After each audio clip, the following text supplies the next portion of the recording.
제목을 심는 대로 거두리라 그랬어요. 하나님은 영생하는 신이죠. 인간의 육체가 짧아요. 짧기 때문에 영생한다는 그런 단어가 우리 앞에 있어도 전혀 그 차이가 너무 커서 감각이 오지를 않죠. 마음에 와닿지 않는다는 거죠. 그건 뭐 나중에 육체가 끝나고 난 다음에 죽고 난 이후에 되질 일이다 생각하고, 그 영생에 대해서는 예수 믿는 사람들조차도 육체의 감각으로는 영생을 느낄 수가 없어요. 그래서 육체의 감각이 오감이라고 그러죠. 그 오감을 가지고 영원한 그 영생에 대한 것을 느끼지를 못하죠.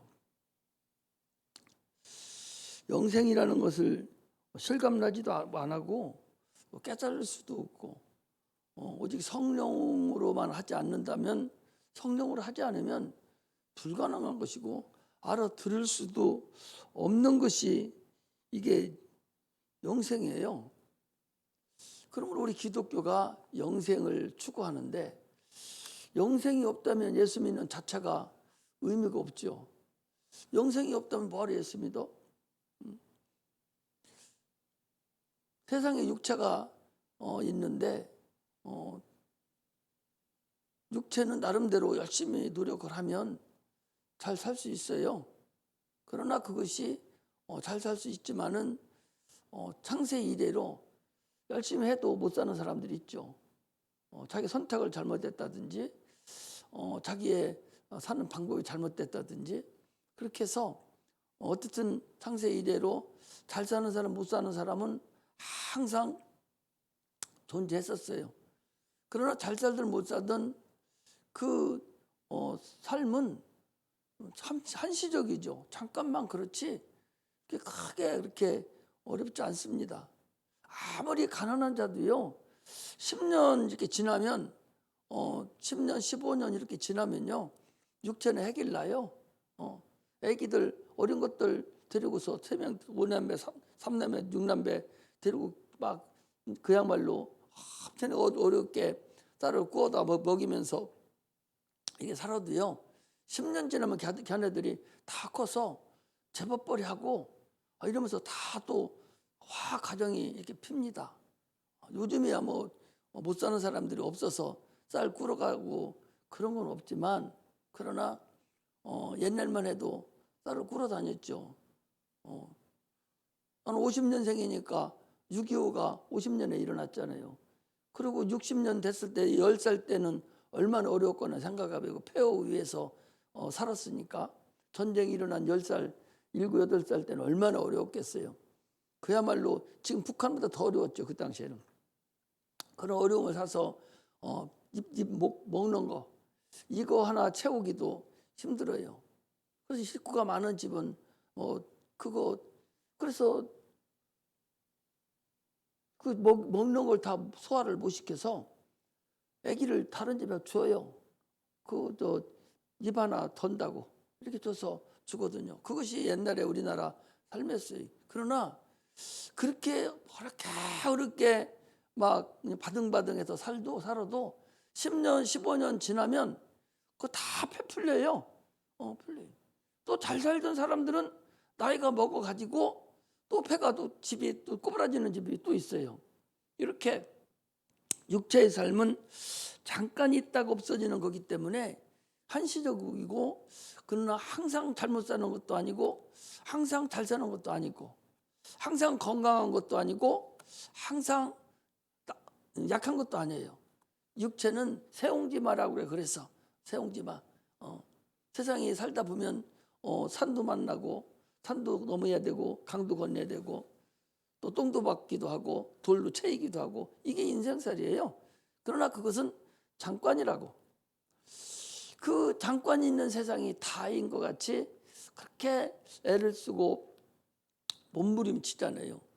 그러나 그 인생은 어떻게 됐든 잠깐 있다가 없어지는 하나의 안개와 같다 그랬어요.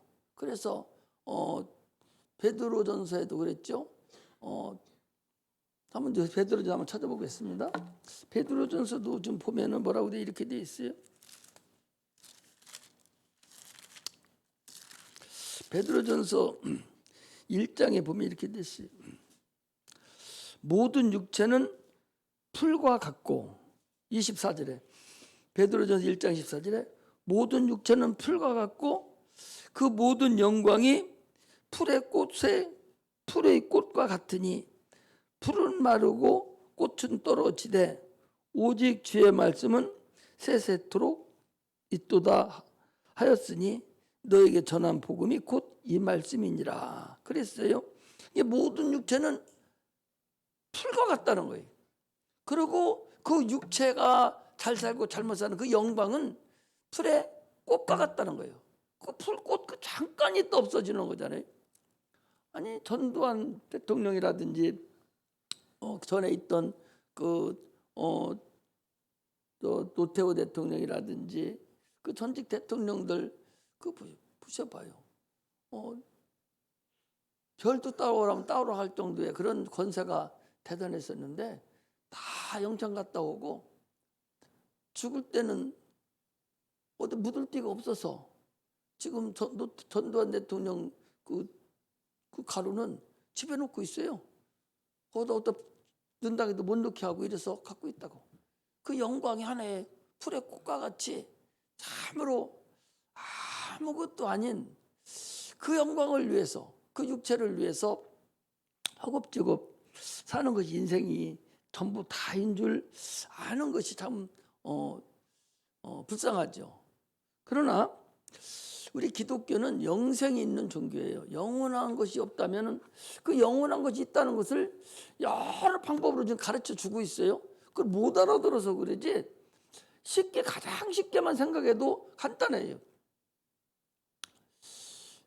그 영생이라는 체험을 얼마나 많이 했고 많은 말씀을 들었는데도 여러분들 마음속에 기가 막히고 마음에 열리지 않아서 깨닫지 못하고 들려지지 않아서 그러지 수없는 말씀으로 이 모양 저 모양으로 많은 얘기를 해줬는데도 불구하고 하나도 안 들린 거예요.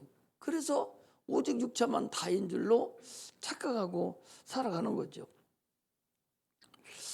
영생을 소유하는 방법은 예수님께서 말씀하셨어요. 간단해요.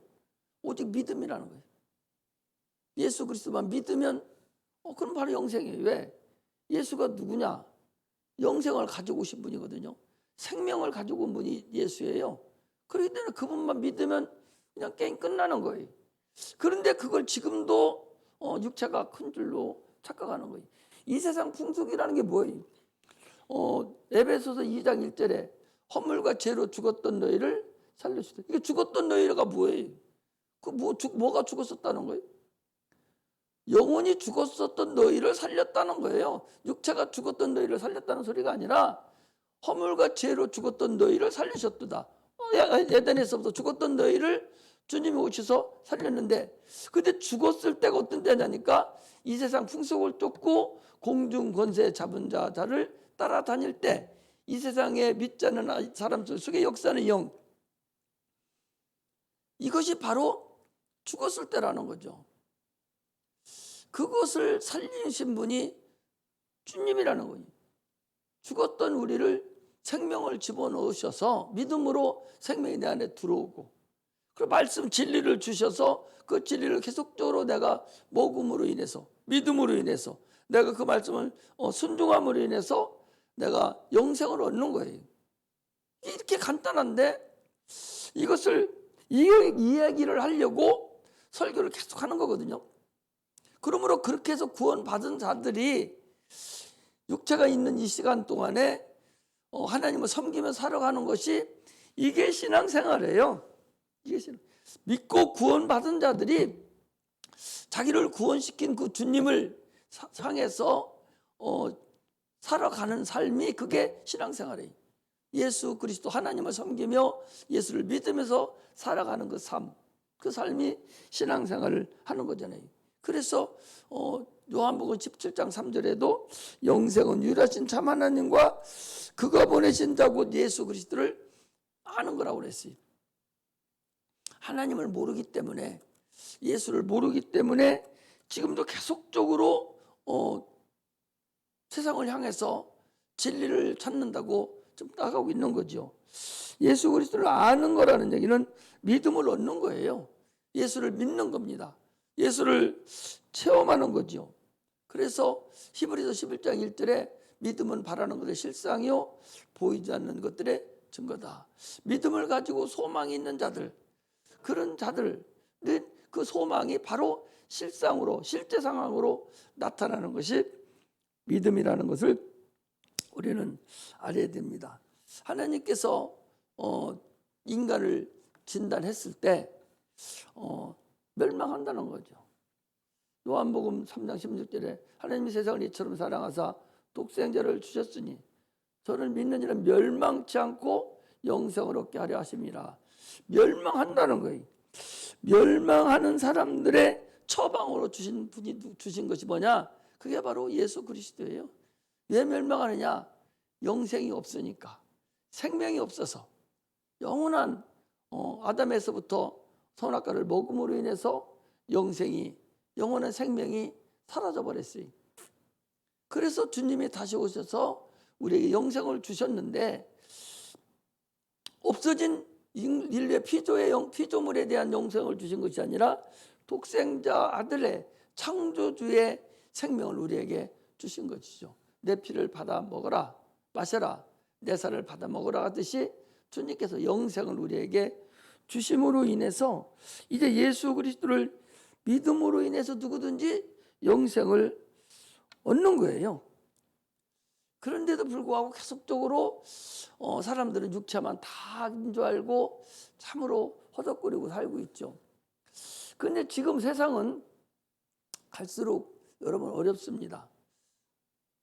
아까 잠깐 보니까 예수님의 12제자들이 어떻게 죽었는가 딱 나오는데 보니까 참 12명 전체가 그 마띠아가 나중에 이제 12제자로 편입됐지 않습니까?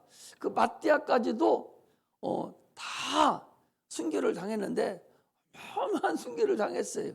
다들 막 살갗을 다 껍질을 다 벗겨놓고 그리고 십자에 매달려서 죽이기도 하고 어마어마하게 12제자가 다 죽었어요. 그 죽은데도 그들이 다 순교를 당했거든요. 왜 그랬겠어요? 자기들이 눈으로 본 게 있거든. 이 사람들이 눈으로 안 보고, 예수를 안 보고 이미 죽은 예수 때문에, 자기 선생 때문에 그들이 순교를 당해요? 여러분들 불가능해요. 한 생각을 해봐. 자기가 3년 섬겼는데 3년 섬긴 그분이 그리고 죽었어. 힘도 하나도 없이 그냥 죽어버렸다니까. 그것도 얼마큼 죽었어요. 십자가 못 박혀서 아무 힘도 없이 그냥 죽어버리고 다 도망갔어요. 그런 자기 스승을 위해서 생명을 바쳐요? 그것도 순교당하면서 어마어마한, 예수님보다 어마어마한 그런 고통을 다 겪으면서 죽어? 말할 수가 없다니까. 그래도 처음에는 다 도망갔어요.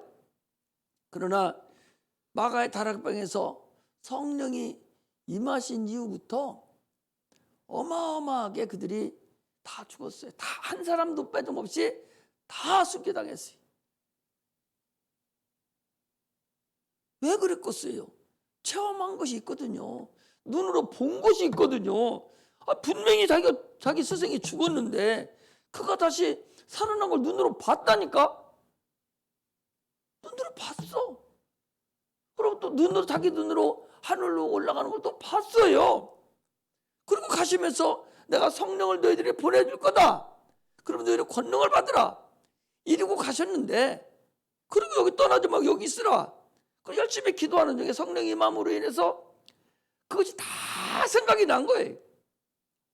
그래서 한 사람도 안 빼놓고 다 순교를 당했어요. 어마어마하게 순교를 당했다. 우리가 상상하지도 못하게 순교를 당했어요. 왜? 그들이 체험했기 때문에 그렇습니다. 체험하지 않으면 여러분 불가능해요. 체험하지 않고 우리가 신앙을 유지한다는 것은 어렵습니다. 그래서 크든 작든 반드시 체험을 해야 돼요. 큰 것은 큰 대로, 작은 건 작은 대로 반드시 체험을 해서 분명히 영생이 있음을 알아요. 구원의 체험도 있어야 되고 영생의 체험도 내가 반드시 해야만이 신앙생활을 우리가 할 수가 있습니다. 그래야 하나님이 그를 온전하게 내 것으로 여기시고 살아갈 수 있다는 사실을 우리는 알아야 됩니다. 육체는요, 세월이 가면 소멸돼가고 없어져요. 그러면 남는 것은 영혼뿐이 안 남는데 과연 그 영혼이 어떻게 될 것인가를 우리는 스스로 아는 삶을 살아야 됩니다. 아까도 얘기한 대로 요한복음 1장에도 그랬죠. 바람이 임으로 불매 바람이 어디로서 불며 어디로 가는지 알지 못하나니 성령으로 난 자는 이와 같다라고 얘기를 하고 있어요. 꽃은 반드시 지고 난 후에 열매가 열려요. 열매가 꽃이 안 피고 열매 열리는 것이 있어요? 무화과나무라는 것이 있는데 그것도 꽃받침 안에 꽃이 벌어지지 않아서 그러지 그 안에 그 꽃이 있어요. 사람이 안 보이는 꽃이죠. 그런데 그 무화과나무는요, 또 무화과나무만 돌아다니는 그 하나님의 그 신비예요. 그것만 돌아다니는 애벌레가 이렇게 있어가지고 무화과나무만 다니면서 그것이 이 암수를 또 결합해주는 그런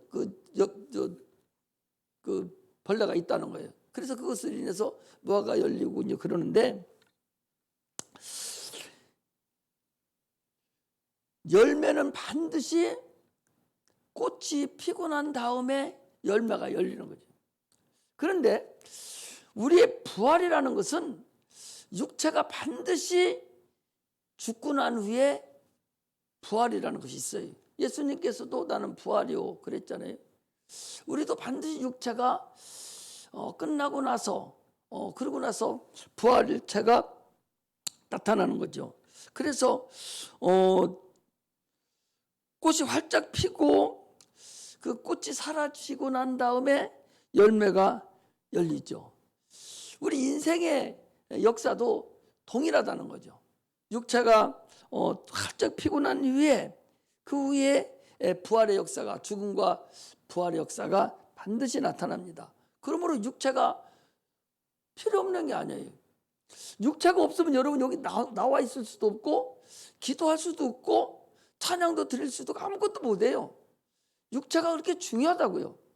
예수님께서는 육체를 위해서 채찍에 맞으시고 가시별론을 쓰시고 또 가난하게 사시고 이렇게 우리 인류의 육체를 위해서 고난을 당하신 걸 우리가 알 수가 있어요.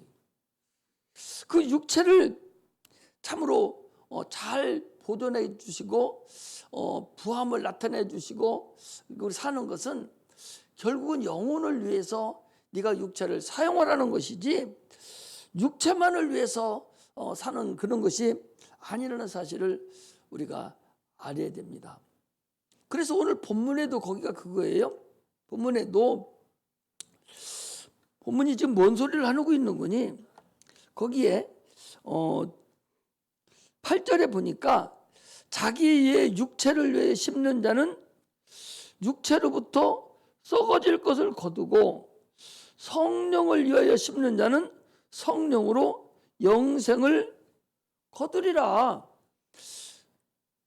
그래 육체를 사용하되 썩어질 것을 위해서 너희들이 심으면 결국 너는 그 썩어질 육체를 심으면 결국 썩어질 것 세상 것을 네가 거두지만 그건 결국 썩어지고 없어질 것이지만 네가 그 육체를 성령으로 육체로부터 썩어질 거두고 성령을 위해서 육체를 사용하는 성령으로 사용됨을 받는 자는 영생을 얻는다는 거죠. 무엇으로 심든지 심는 대로 거둔다. 무엇을 심든. 근데 성령을 심으면 성령으로 우리가 믿음을 심으면 믿음의 열매로 각종 열매로 그 앞에 바로 그 앞에는요 5장 22절에는 성령의 열매가 나와요. 이게 육체로 나타나는 열매들이에요. 육체로 나타나는 열매들이거든요. 성령의 열매는 사랑과 희락과 화평과 오래 참음과 자비와 양성과 충성과 온유와 절제니 이 같은 것을 금지할 법이 없다. 그리스도 예수의 사람들은 육체와 함께 그 전과 욕심을 십자가에 못 박았느니라 그랬어요. 그러므로 우리가 육체를 가지고 세상을 살아가는데 네가 그 육체를 가지고 육체를 위해서 심을 것인가 아니면 성령으로 인해서 하나님의 나라를 위해서 심을 것인가에 따라서 다르다는 거죠. 그럼 우리는 잘 내가 판단을 하고 그걸 내 스스로가 잘 진단을 해야 돼요. 내가 과연 무엇으로 심을 것인가? 내가 무엇을 심을 것인가? 이게 전적으로 중요합니다. 내가 하나님을 위해서 내 삶을 위해 영생을 심으면 성령으로 영생을 심고 신앙생활을 하면은 영생을 거둬요. 그러나 육체가 다 절단나는 게 아니에요. 주님은 분명히 말씀하시기를 너는 그 나라와 의를 먼저 구하라. 그리하면 이 모든 것으로 내가 너에게 더하리라 그랬고 또 요한 3서 1장 2절에는 사랑하는 자여 내 영혼이 잘된 같이 네가 범사가 잘되고 강건하기를 간구한다 주님께서 그랬습니다. 그러므로 내 육체를 과연 무엇을 위해서 사용할 것인가를 우리는 참으로 신앙생활하면서 날마다 나아갈 줄 알아야 됩니다. 세상은 하나님 없어서 살기 쉬운 세상이 이제 도래됐어요. 거진 그렇습니다. 나는 여러분들보다 많이 오래 살았잖아요. 많이 살아서 적어도 50년 전만 해도 참으로 의술도 발달되지 않고 세상이 참으로 아득했었어요. 자동차가 지금 이렇게 많잖아요. 우리 동네 자전거 하나만 있어도 부자였었어요. 자전거 하나만 있어도. 내가 고등학교 졸업할 때 20살 때까지도 전기가 안 들어왔으니까 자전거 한 대만 있어도 부자였었어요. 그래서 그 뒤따라 다니면서 쫓아다니고 이제 그랬는데 지금 얼마나 잘 삽니까? 북한 실상을 한번 봐봐요. 아마 지금 전 세계에서 가장 못 사는 나라가 아마 그 나라 같을 거예요. 저 옆에 있는 나라인데 아마 그럴 것 같아요. 그때는 부흥회를 한번 한다 하면 10리길, 20리길을 일찌감치 못 신고 밥 메고 그러고도요. 몸빼 입고 그냥 걸어서 아무것도 없으니까 막 산 넘어가서 산 2개씩 넘어서 거기서 은혜 받고 그러고 그 저녁에 또 와요. 와서 아침에 또 일 나갔다가 아침에 또 가고. 옛날에는 그랬어요. 그렇게 신앙에 아주 매료돼서 살았었는데 지금은 자가용으로 집에까지 밤바까지도 모셔다 놔도 될뚱말뚱 안 돼. 이렇게 왜냐? 하나님 없어도 문화 문명이 발달돼서 육체가 한없이 편하기 때문에 신을 인정하지 않으려고 한다고. 신을 인정하지 않으려고 하면 그냥 아무것도 안 해야 되는데 그게 아니에요. 일본 같은 데는 얼마나 잘 사는 나라예요? 잘 사는 나라잖아요. 그렇게 잘 사는 나라인데도 불구하고 가장 우상을 섬기는 나라가 또 일본이에요. 나는 그래서 그전에 그랬어요. 우리나라는 못 살기 때문에 이렇게 우상 섬기고 막 곳곳마다 막 고사 지낸다 하잖아요. 밤새도 깨끗하게 치고 막 무당들이 와서 그래 못 살아서 그러는 줄 알았더니 잘 사는데도 일본 같은 데는 각 가정마다 신상이 다 있는 거예요. 다 많은 이런 신상부터 시작해서 신상이 다 있어서 자기 신을 이렇게 섬겨요. 그렇게 잘 사는데도 자기 가족 신을 섬기는 거죠. 또 대만 같은 우리보다 훨씬 더 잘 살아요. 근데 거기는 초를 그렇게 펴요. 1년 내내 촛불이 꺼지지 않고 많은 초가 그냥 붙어갖고 있다는 거예요.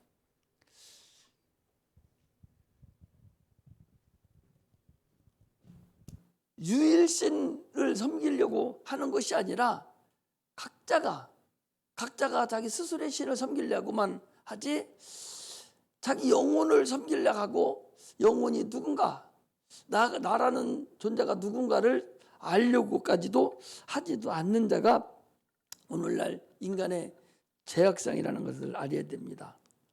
그러므로 사도 바울은 나는 날마다 죽노라 그랬어요. 육체가 아무리 활짝 펴 있어도 죽어야 열매를 연다는 거죠. 부활을 소망하는 것이죠. 우리는 이제는 여러분들이 세상이 이제 이렇게 발달되고 그러기 때문에 교회가 앞으로 우리나라도 어떻게 될까, 참 나 죽기 전에 그런 걸 볼 수도 있을 때가 온다 싶은 생각이 들어요.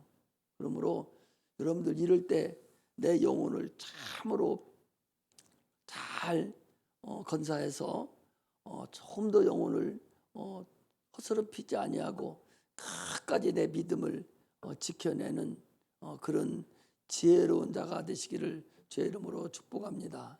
그래서 나는 세상의 윤리도덕을 얘기하지 아니하고 오직 엑기스 복음만, 하나님만, 예수 그리스도만, 부활만, 생명만 여러분들에게 전해서 언제든지 여러분들이 어떤 어려움이 당해도 참으로 예수 버리지 아니하고 끝까지 자기 영혼을 지키는 그런 성도들이 되시기를 주의 이름으로 축복합니다.